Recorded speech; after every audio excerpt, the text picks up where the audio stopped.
बच्चों हमने पिछला जो वीडियो पढ़ा था उसमें हमने जो है मोटर के बारे में पढ़ा था और राइट हैंड रूल के बारे में पढ़ा था। आज हम एसी जनरेटर के बारे में पढ़ने वाले हैं और एसी जनरेटर के बारे में पढ़ने से पहले हम ये जानेंगे कि जनरेटर होता क्या है।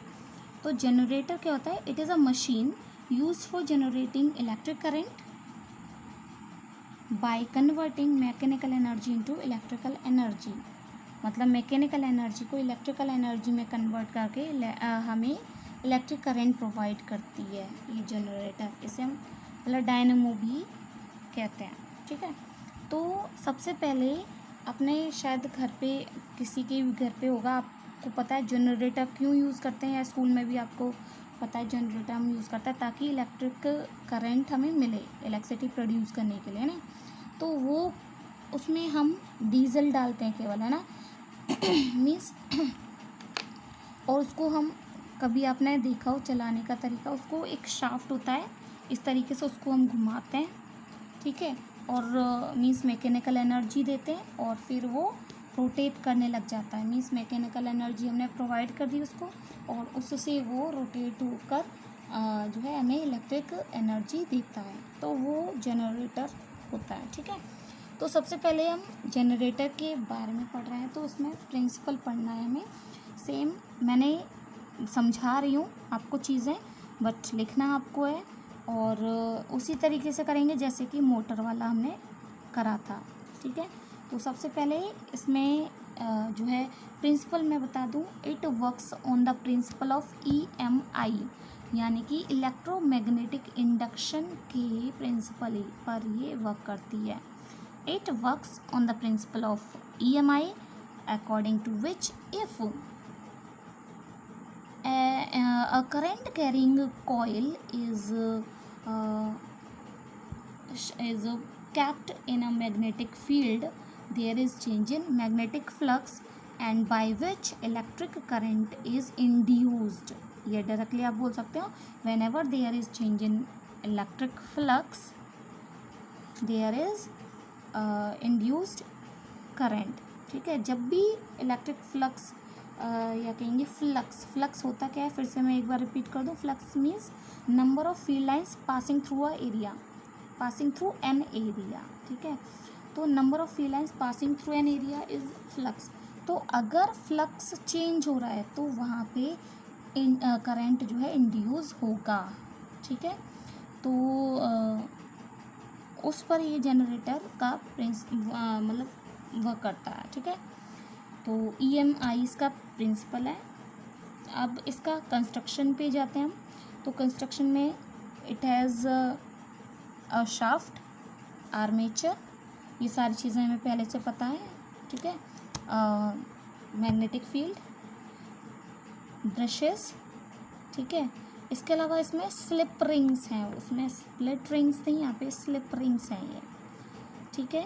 और ये एक गैल्वेनोमीटर हम यूज़ करते हैं। Galvanometer is a device which is used for detecting even a small electric current, मतलब बहुत कम electric current, weak electric current होता है उसको भी ये डिटेक्ट कर लेता है, ठीक है, डिफ्लेक्शन शो कर देता है।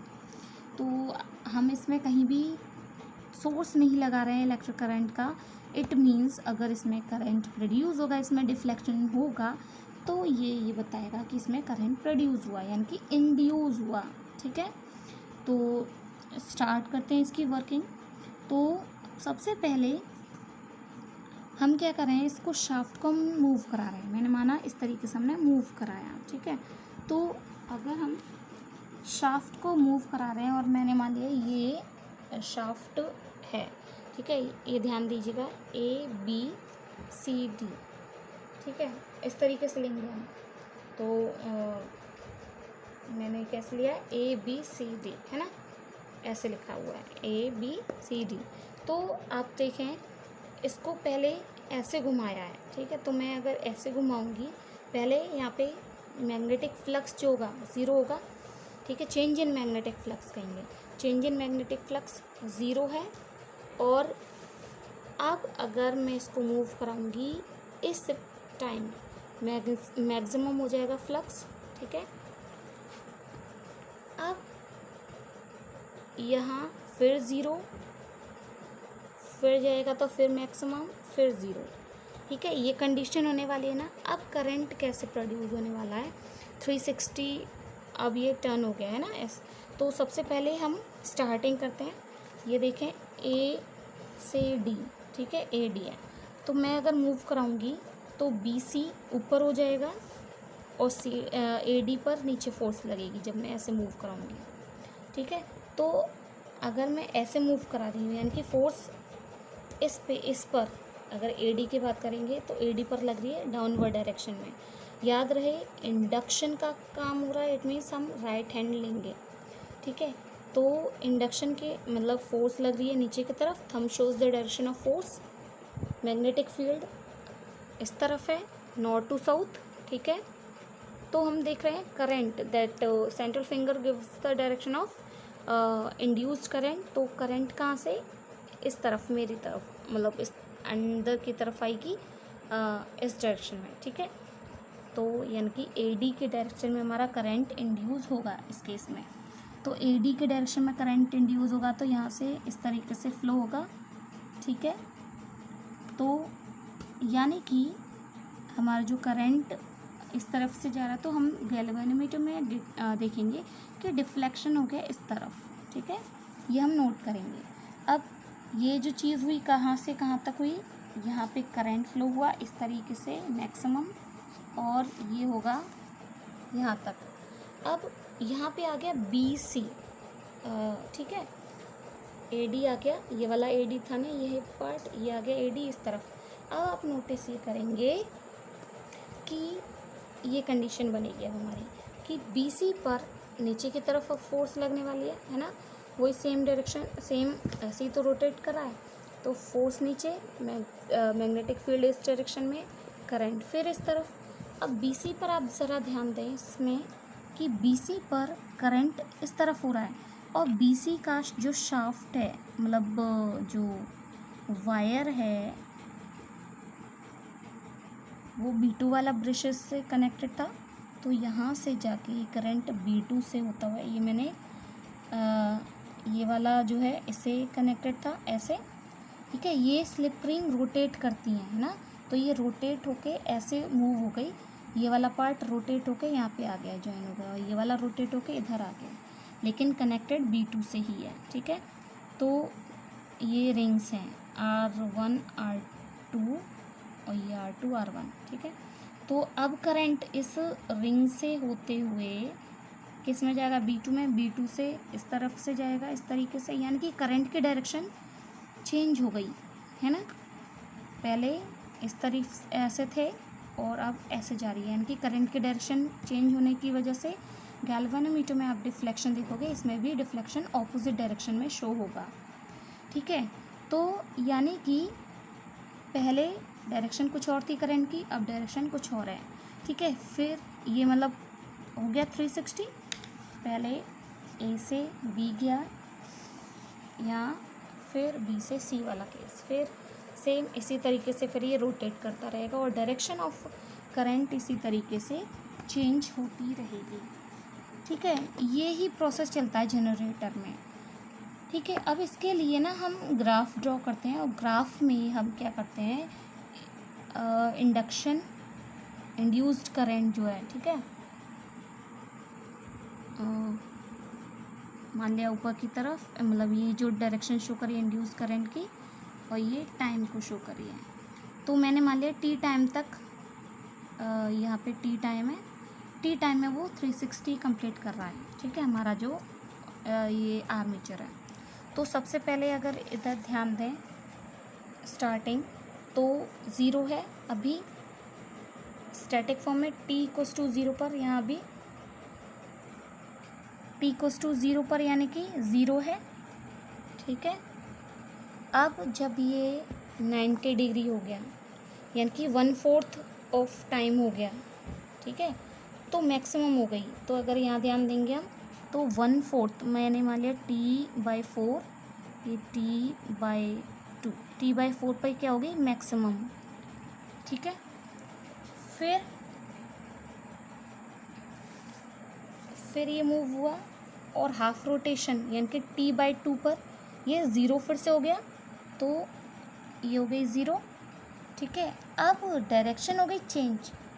ठीक है, नेगेटिव मतलब दूसरे डायरेक्शन में, ये पहले पॉजिटिव अगर हम ले रहे हैं तो अब क्या हो गया, दूसरी डायरेक्शन में हो गया ना ये करंट।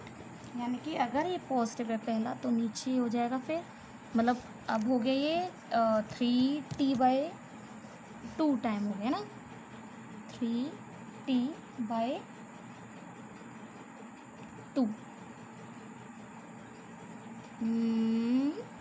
3T/2 थर्ड हो गया ना। ठीक है, हाँ, T/4 ओके। तो मतलब इतना हो गया। अब इसके बाद इस टाइम पे यानी कि हमारा हो जाएगा ऑपोजिट डायरेक्शन में, लेकिन मैक्सिमम, है ना। फिर इसके बाद फिर रोटेट किया अपना 360 मूव हो गया, तब फिर से वो 0 वाली कंडीशन आ गई, मतलब अपना ओरिजिनल जो फॉर्म थी यानी कि 0 पर फिर से आ गया। ठीक है, इस तरीके से अगर आप देखेंगे तो ये ग्राफ जो हमें ऑब्टेन हुआ पॉजिटिव नेगेटिव। ठीक है, इस टाइप के ग्राफ को हम, मतलब इसमें आप देख रहे हो कि करंट अपनी डायरेक्शन चेंज कर रहा है, पॉजिटिव नेगेटिव फिर पॉजिटिव फिर नेगेटिव, इस तरीके से होगा।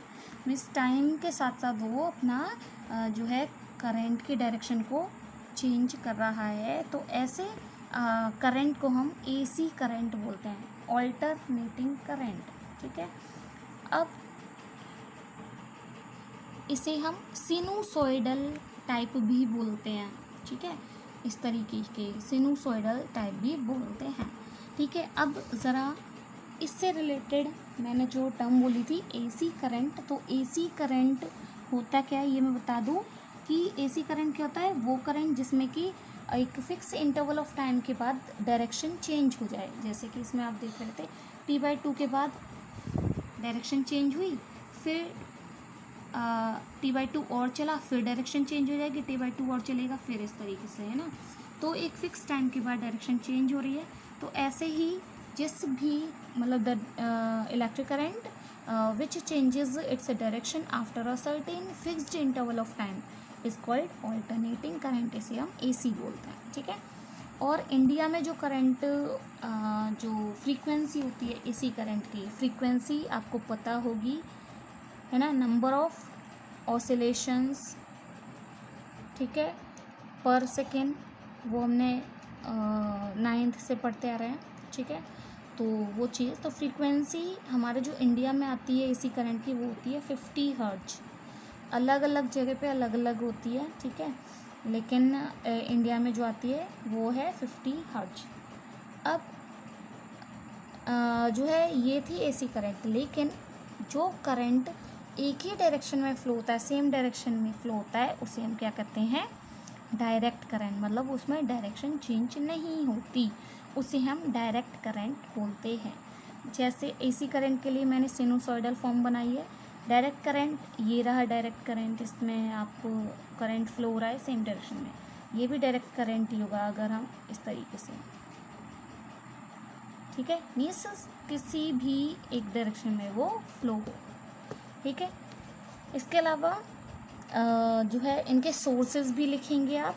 ठीक है, हमारे जो बैटरी है या सेल है वो DC हमें करंट देते हैं। ठीक है, अब सबसे पहले चीज़ करंट के बारे में आप इनमें सोर्सेज ज़रूर लिखेंगे।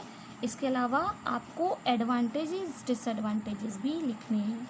जैसे advantages of AC over DC मैं बता दूं तो सबसे पहले जो है AC का ये मतलब एक फ़ायदा होता है कि ये लॉन्ग डिस्टेंस के लिए बहुत अच्छा है। मतलब लॉन्गर डिस्टेंस ईज़िली ये बिना ज़्यादा वेस्ट हुए कवर कर लेता है। ठीक है, तो लॉन्गर डिस्टेंस के लिए ये बहुत सही है AC करंट। ठीक है, इसके अलावा AC हम इजीली जो है DC में कन्वर्ट कर लेते हैं। ठीक है, मतलब AC can be changed into DC current. ठीक है, या DC। ठीक है, इसके अलावा जो है हमें जितना वोल्टेज चाहिए होता है AC का, उतना हम ट्रांसफार्मर की हेल्प से ऑब्टेन कर सकते हैं। डीसी में ये फैसिलिटी नहीं है, ठीक है। इसके अलावा जो है एसी के बारे में